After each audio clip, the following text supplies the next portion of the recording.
आखिर कौन सा ऐसा कारण था जिसके लिए प्रेमानंद जी महाराज को अपनी यात्रा स्थगित करनी पड़ी और अपनी यात्रा का समय बदलना पड़ा, यात्रा का मार्ग बदलना पड़ा और एनआरआई सोसाइटी के अध्यक्ष को माफी क्यों मांगनी पड़ी? इसके बाद भी प्रेमानंद जी महाराज का एनआरआई सोसाइटी के लोगों के प्रति व्यवहार कैसा रहा और प्रेमानंद जी महाराज का इतिहास क्या है और उन्हें वैराग्य कैसे प्राप्त हुआ? कैसे एक शिव भक्त राधा भक्त बन जाता है? और प्रेमानंद जी महाराज के जीवन के अनछुए पहलुओं को जानने के लिए कृपया मेरे YouTube चैनल मेरे विचार से जुड़िए। यह एक आध्यात्मिक यात्रा है और एक बहुत अनोखी यात्रा है, तो कृपया आप लोग लास्ट तक बने रहिए। आप सभी का मेरे YouTube चैनल मेरे विचार में हार्दिक स्वागत व अभिनंदन है। तो आइए हम लोग चालू करते हैं इस आध्यात्मिक यात्रा को, जिसको कि मैं परम आदरणीय प्रेमानंद जी महाराज के श्री चरणों में प्रणाम करते हुए प्रारंभ करता हूं। तो पहले मैं उनके बारे में कुछ आप लोग को बताना चाहूँगा, ताकि आप लोग समझ पाएंगे कि उनका जीवन कैसा था। और एक बात सबसे ज़्यादा ध्यान देने वाली बात है, अगर आप लोग परिवार में धार्मिक व संस्कारी माहौल बनाकर रखते हैं तो हमारी संतान किस प्रकार की होती है, यह बात बहुत देखने वाली बात है। उनका जीवन परिचय तो बहुत ही छोटा है, लेकिन बहुत ही बड़ी शिक्षा देने वाला है। प्रेमानंद जी महाराज के विचारों को सभी संप्रदाय, सभी धर्म और सभी आयु के लोगों को अपनी तरफ कनेक्ट करता है और उनकी सच्ची सलाह और हृदय से दी गई सलाह से सभी लोग लाभान्वित होते हैं और सभी प्रकार के कुसंगति और गंदे विचार से लोग दूर हो जाते हैं और अपने जीवन को लोग सफल बनाते हैं। तो ऐसी अंतर आत्मा, ऐसे महात्मा का जन्म 1972 में कानपुर के सिसरौल ब्लॉक के आखिर गांव में हुआ था। उनके परिवार का माहौल बहुत ही धार्मिक पूर्ण और शांतिपूर्ण था। उनकी माता श्रीमती रमा देवी एक बहुत ही धार्मिक महिला थी और उनके विचार तो बहुत ही धार्मिक थे। इनके पिता शंभू पांडे जी एक धार्मिक व्यक्ति थे और एक महान संत हैं, जिन्होंने कि बाद में आकर के आश्रम में महाराज जी से वो मिलते हैं। उनका एक वीडियो यूट्यूब पर है, आप लोग देख सकते हैं। तो आइए अब हम लोग आगे चलते हैं। महाराज जी के माता पिता बड़े ही प्रेम और आदर से संतों के चरण कमल को धोते थे और परिवार चरणामृत को ग्रहण करता था। माता पिता संतों का बहुत ही आदर करते थे और उन्हें वो प्रसाद खिलाते थे। उनकी अच्छी बातें भक्ति भाव से सुनते थे और छोटी ही उम्र से संतों की सेवा और विभिन्न भक्तों की सेवा में लगे रहते थे। महाराज जी बहुत ही छोटी उम्र में बहुत सारी प्रार्थनाओं को पढ़ना चालू कर दिया था। भगवान के नाम और संतों की संगति में उनकी श्रद्धा बढ़ती रही। उनका सबसे प्रमुख भजन था श्री कृष्ण गोविंद हरे मुरारी हे नाथ नारायण वासुदेव, और उनका सबसे प्रिय भजन एक और था श्री राम जय जय राम जपने का बहुत शौक था। परिवार का पवित्र वातावरण और सत्संग ने महाराज जी के भीतर आध्यात्मिक चिंगारी पर प्रहार किया और वह 5वीं की कक्षा में जब थे तब वह गीता प्रेस के प्रकाशन वाली सुख सागर को उन्होंने पढ़ना चालू कर दिया। स्वतंत्र भाव के स्वभाव और ज्ञान से पूर्ण जन्मों की भक्ति संस्कारों के प्रभाव के कारण छोटी सी ही उम्र में उनके हृदय में मानव जीवन के मूल्य उद्देश्य के विषय में प्रश्न उठने लगे थे। उनका मानव जीवन का उद्देश्य क्या है? एक दिन तो सभी को मरना है, चाहे वह माता पिता क्यों ना हो, वह भी एक दिन मर जाएंगे। तब मुझसे कौन प्यार करेगा, मेरी रक्षा कौन करेगा? इनके जीवन में एक ऐसी घटना घटती है जिससे कि इनका जीवन ही बदल जाता है। इनके बड़े भाई गणेश पांडे जी बताते हैं कि बचपन में अनिरुद्ध ने अपनी शाखा की टोली के साथ में शिव मंदिर के लिए चबूतरे बनाने का एक निर्णय लिया और उसका निर्माण शुरू कर दिया, लेकिन गांव के कुछ लोगों ने उसको रोक दिया। इसके बाद तो वह बहुत ही मायूस हो गए। उनका मन इस कदर टूट गया कि उन्होंने घर ही छोड़ दिया। घर वालों ने उनकी बहुत खोजबीन की, तो खोजबीन करने के बाद पता चलता है कि वह सिरसौल के नंदेश्वर मंदिर पर रुके हुए हैं। घर वालों ने उन्हें वापस लाने के लिए बहुत जतन किया, लेकिन अनिरुद्ध वापस नहीं आते हैं। और फिर कुछ दिनों बाद जो बची खुची माया थी वह भी छोड़ करके चली गई और सिरसौल से वह चले गए। यहाँ से चालू होती है उनकी आध्यात्मिक यात्रा। महाराज जी को नैष्ठिक ब्रह्मचर्य की दीक्षा दी गई। उनका नाम रखा गया आनंद स्वरूप ब्रह्मचारी और फिर बाद में उन्होंने संन्यास ग्रहण कर लिया और संन्यास के बाद उनका नाम रखा गया आनंद स्वरूप रखा गया। भौतिक व सांसारिक चीज़ों से ऊपर उठने के लिए उन्होंने सख्त नियमों का पालन किया और पूर्णतया जीवन उन्होंने इसी प्रकार से जिया। इस दौरान उन्होंने जीवन यापन के लिए केवल आकाशावृत्त को स्वीकार किया। आकाशावृत्त का मतलब होता है कि बिना किसी व्यक्तिगत प्रयास से केवल भगवान की इच्छा से मिलने वाली चीज़ों को स्वीकार करना। बहुत बार उन्होंने अपने प्रवचनों में कहा है कि वह अपना जीवन कैसे जीते थे, वह कैसे भिक्षा मांगते थे और जो भी मिल जाता था उसी में वह अपना जीवन यापन करते थे। एक आध्यात्मिक संत के रूप में उनका अधिकांश जीवन गंगा तट पर बीता था, क्योंकि महाराज जी ने आश्रम के जीवन को कभी स्वीकार नहीं किया। जल्द ही गंगा माँ उनकी दूसरी माँ बन गई। कपड़े और मौसम की परवाह किए बिना उन्होंने वाराणसी के गंगा के घाटों पर रहना आरंभ कर दिया। भीषण सर्दी में भी वह 3 बार स्नान करते थे और अपनी दिनचर्या को कभी छोड़ते नहीं थे। आखिर वह वाराणसी से मथुरा कैसे पहुंच गए, और यह भी सबसे दिलचस्प कहानी है कि आखिर एक संत जो कि शिव भक्त है वह कैसे राधा भक्त बन जाता है। तो आइए मित्रों, ये कहानी को हम लोग सुनते हैं। एक दिन बनारस के एक विशाल पीपल के वृक्ष के नीचे वो ध्यान कर रहे थे। तभी श्याम जी की कृपा से वृंदावन की महिमा की तरफ आकर्षित हुए।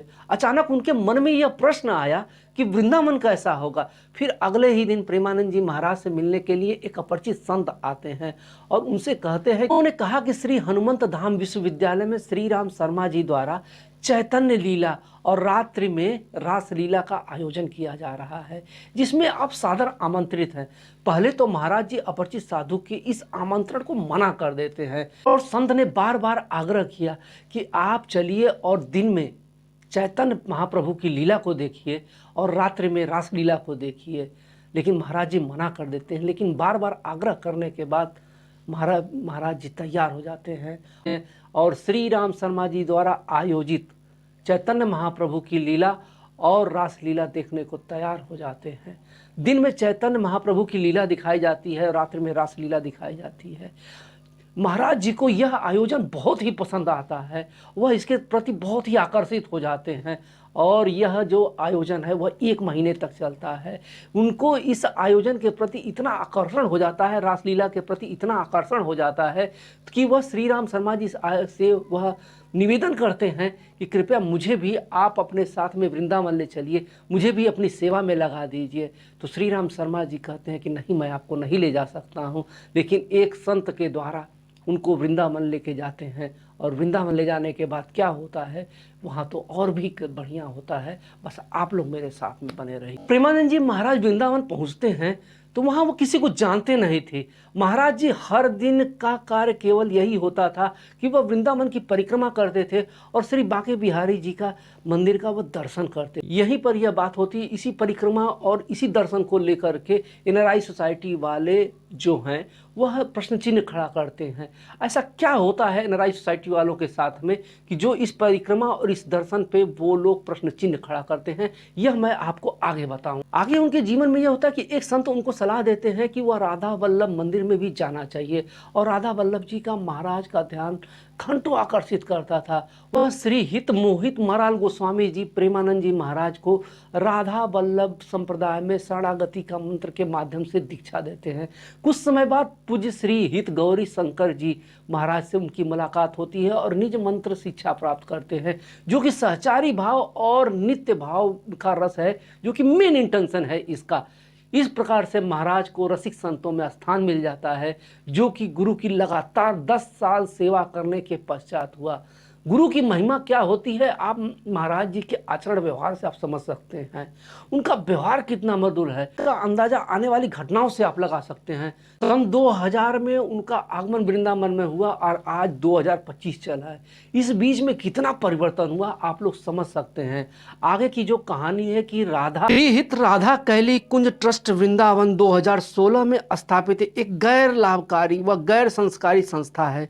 यह संगठन भारतीय आध्यात्मिक प्रणाली के सिद्धांतों का पालन करके व्यक्ति, समाज और राष्ट्र के कल्याण को बढ़ावा देने के लिए प्रतिबद्ध है। मानव आध्यात्मिकता और सशक्तिकरण व सामाजिक पुनरुत्थान के इसके प्रारंभिक लक्ष्य हैं और यह ट्रस्ट मानवीय एकजुटता और सभी सदस्यों के साथ निष्पक्ष व्यवहार पर जोर देते हैं और भविष्य के समाज के लिए एक आदर्श के रूप में कार्य करता है। यह प्राचीन वैदिक ऋषियों और शिक्षाओं का एक समकालीन रूप है, जिन्होंने कि वसुधैव कुटुंबकम की अवधारणा को जिया है और फैलाया है। और इस संस्था द्वारा कई आध्यात्मिक यूट्यूब चैनल चलाए जाते हैं कि जिन पर के कई तरह के धार्मिक कार्यक्रमों का प्रसारण किया जाता है, जिसमें कि प्रमुख रूप से प्रेमानंद जी महाराज का दैनिक सत्संग और एकांकिक वार्तालाप प्रमुख है। हाल में ही भजन मार्ग यूट्यूब चैनल पर प्रसारित होने वाले एकांकिक वार्तालाप के कार्यक्रम के अपने 500 एपिसोड पूरे किए हैं और चैनल साल 2019 में अप्रैल महीने में शुरू हुआ था और इसका उद्देश्य था भक्ति मार्ग पर चलने वाले प्रत्येक साधक को आध्यात्मिक जीवन में कई अनसुलझे सवालों का जवाब मिलना। इन्हीं प्रश्नों का उत्तर स्वयं प्रेमानंद जी महाराज द्वारा दिए जाते हैं। इन प्रश्नों को लोग अपनी आध्यात्मिक उत्सुकता के बारे में पूछते हैं।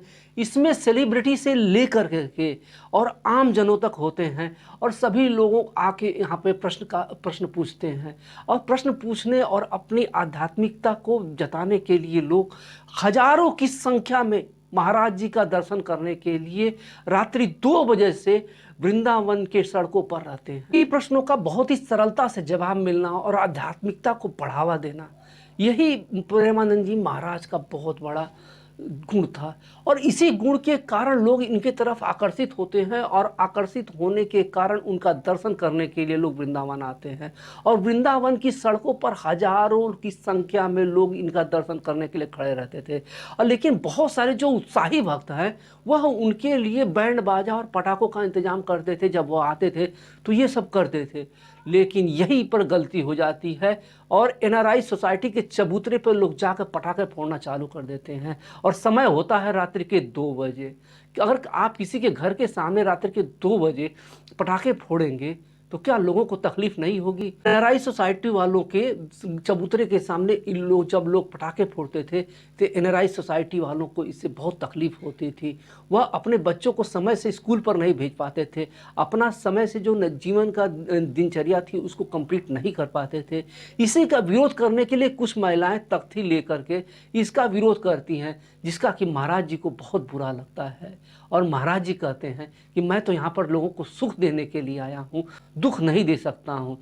लेकिन संस्था की तरफ से यह घोषणा की जाती है कि महाराज का जो है स्वास्थ्य है वो ठीक नहीं है, क्योंकि आप सभी लोगों को पता है कि महाराज जी का जो है किडनी काम नहीं करती है, उनकी किडनी की डायलिसिस करनी पड़ती है और यह जो बीमारी है वह उनकी आनुवंशिक बीमारी है कि जिससे कि उनको हफ्ते में 3 बार डायलिसिस कराना पड़ता है और संस्था द्वारा यह भी बताया गया कि 3 की जगह अब 4 बार किया जा रहा है। इस कारण से यह यात्रा स्थगित की जाती है, लेकिन यात्रा का कारण तो कुछ और था। इन यात्रा स्थगित होने के कारण यहाँ के व्यापारियों को, यहाँ के वृंदावन के लोगों को बहुत ही आघात पहुँचता है। वह लोग एनआरआई सोसाइटी के जो लोग हैं उनका सोशल बाइकाट कर देते हैं।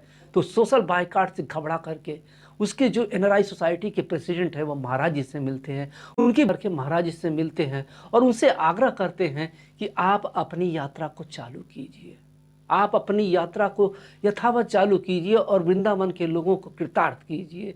वृंदावन के लोग, हर लोग चाहते हैं कि आपकी यात्रा चलती रहे और महाराज जी उनका आग्रह स्वीकार कर लेते हैं और यात्रा प्रारंभ करने की बात कर देते हैं और यात्रा प्रारंभ हो जाती है। इस प्रकार से इस जो प्रकरण है उसका अंत हो जाता है। लेकिन मित्रों, यहाँ पर एक बात कहना चाहूँगा, आप लोग यह बात समझिए, कथावाचक व संत में बहुत बड़ा अंतर होता है। आज की कथावाचक जो सुनाते हैं, कथा सुनाने का पैसा लेते हैं, बड़ी बड़ी गाड़ियों में घूमते हैं, बड़े बड़े लोगों के साथ में संबंध बनाते हैं, वीआईपी कल्चर को फॉलो करते हैं, वह अपनी शान समझते हैं। बहुत सारे कथावाचकों पर तो पैसों की धोखाधड़ी से लेकर के बलात्कार तक के आरोप लगे हैं। लेकिन लोग यह समझने में विफल रहे हैं कि कथावाचक और संत में बहुत बड़ा अंतर होता है। वह होता है संन्यास और भगवान के प्रति आसक्ति का। परम पूजनीय प्रेमानंद जी महाराज में लोग अपने हृदय की बात सुनना पसंद करते हैं, अपने जीवन में आई समस्याओं का आध्यात्मिक निवारण पसंद करते हैं। बाकी आजकल के जो बाबा हैं पर्चियाँ पढ़ते हैं, भविष्य बताते हैं, लोगों का दुख दूर करने के उपाय बताते हैं, लेकिन नहीं बताते हैं तो आध्यात्मिक उपाय। उसमें यह बताने में विफल हैं वो लोग कि लोगों को बहुत समय के बाद और बहुत सारे कथावाचकों के शोषण के बाद, चाहे वह मानसिक शोषण हो, आर्थिक शोषण हो, शारीरिक शोषण हो, उसके बाद एक ऐसे संत का मार्गदर्शन मिल रहा है जिससे कि वह अपने आप को कनेक्ट कर पा रहे हैं। महाराज जी का एक छोटा सा जीवन यह दर्शाता है कि संत और कथावाचक में बहुत बड़ा अंतर होता है। आप लोग इस अंतर को समझिए। गुरु बनाने से पहले गुरु की परीक्षा लीजिए। जब गुरु से आप संतुष्ट हो जाएं तब उन्हें स्वीकार कीजिए और गुरु को स्वीकार करना ही हमारे जीवन का परमार्थ है। धन्यवाद।